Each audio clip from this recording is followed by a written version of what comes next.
J'ai pété les scores au mois de mars en cold call et pourtant il y a un mais. Je vous explique. Première vidéo du coup longue de cette chaîne.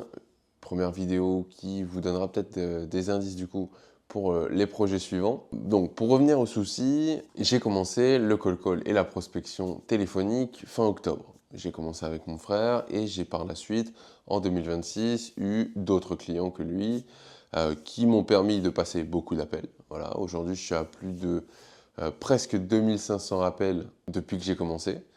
Et au mois de mars, j'ai réussi un peu à péter les scores, mes propres objectifs, parce que j'ai passé plus de 953 appels pour 43 rendez-vous pris. Donc pour le coup, je suis très content, c'est un super mois. Et concernant le chiffre d'affaires, on va arriver là au mois d'avril, si tout se passe bien, à environ 5000 euros de chiffre d'affaires pour le mois d'avril. En plus, j'ai fait 3 vidéos, enfin j'ai réussi à tenir le rythme de 3 vidéos par semaine depuis novembre sur du coup tous mes réseaux sociaux pour parler de cold call, pour montrer mon quotidien. Mais comme je disais en intro, il y a un mais. En effet, depuis que j'ai commencé, je suis pas forcément plus questionné que ça, mais j'ai eu des coups de mou parce que forcément, c'est pas facile. Il y a des moments où on se remet beaucoup en question. Et là, au mois de mars, en fait, malgré des très bons résultats, je me projette pas dans le cold call et dans la prospection téléphonique pour beaucoup de raisons.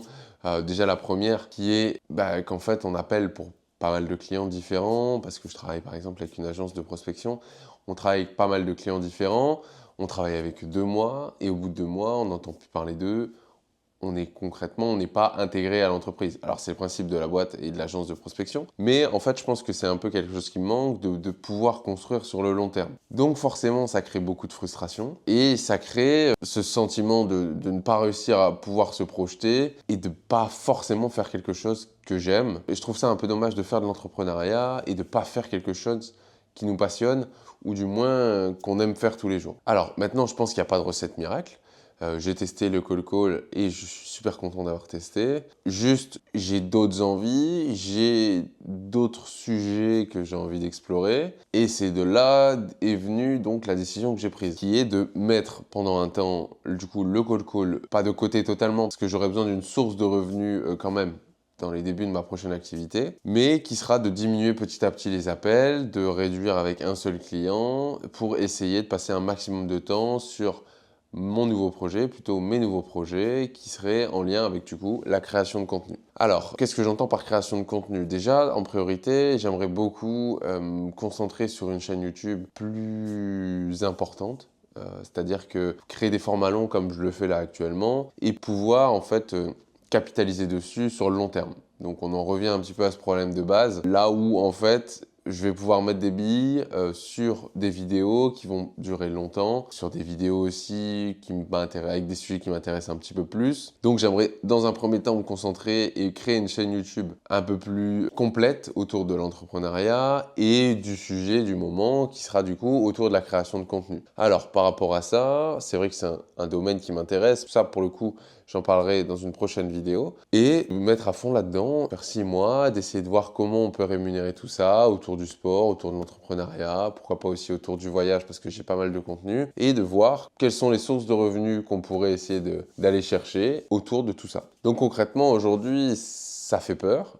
C'est un semi-retour à zéro, dans le sens où même si j'aurai forcément des revenus liés au cold call que je ne vais pas arrêter totalement, il y aura une baisse de revenus et également un peu un saut dans l'inconnu parce qu'il y a plein de connaissances que j'ai pas, plein de bonnes habitudes que j'ai pas non plus dans ce domaine. Donc je vais aller les chercher, je vais les apprendre, je vais essayer aussi de faire des vidéos autour de ça, de montrer comment je fais pour aller chercher des connaissances, comment je fais pour développer telle chaîne ou développer tel contenu et essayer de vous documenter ça un maximum. Du moins, c'est le but pour pouvoir montrer comment développer sa chaîne, comment développer ses concepts. Et puis, de toute façon, je peux pas forcément plus me projeter parce que là, aujourd'hui, j'en sais pas forcément plus, ça va être le premier mois. En avril, je vais commencer à développer tout ça. Et puis, j'essaierai de vous faire une vidéo par semaine, de format comme ça, un peu long, pour vous montrer un peu plus en détail ce sur quoi j'ai avancé. Donc, en conclusion, comme je vous disais, on va mettre de côté le call call un temps, beaucoup moins d'appels, on va essayer d'être efficient, sur ce que je fais sur cette activité-là. Mais en parallèle, on va maximiser le temps passé sur la création de contenu. Je vais me creuser la tête pour essayer de me trouver pas mal de sujets différents à aborder. Je vais essayer de m'améliorer, enfin plutôt, je vais travailler à m'améliorer sur le script,